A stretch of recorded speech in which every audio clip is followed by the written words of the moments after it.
श्रीमद् भागवत पुराण की जय। राधा रानी की जय।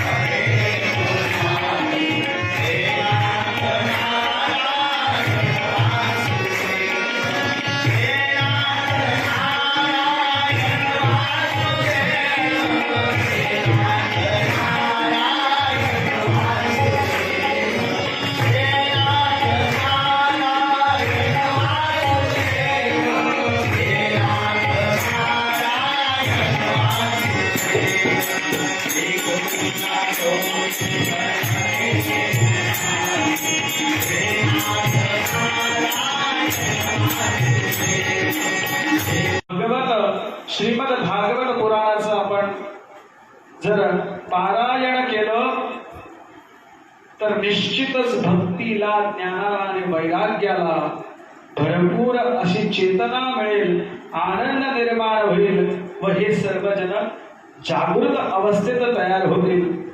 सनकादिक सांगतात, पण ही सिंहगर्जना जर आपण केलेलीच आहे तर मग हे श्रीमद भागवत पुराण आपणच आम्हाला सांगा अशी त्यांना प्रार्थना केली।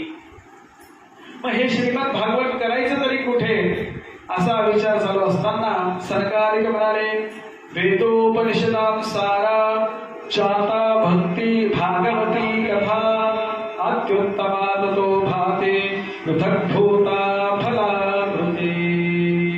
आजपासून श्री महाराजांच्या मंदिरात ब्रह्मचैतन्य गोंदवलेकर महाराज गोकर्ण सोसायटी या ठिकाणी वेदशास्त्र संपन्न शुभम पंचभै गुरुजी यांच्या मुखारविंदातून भागवत कथा प्रारंभ झालेली आहे आणि त्याचा आज प्रारंभ मिरवणुकीने झाला आहे।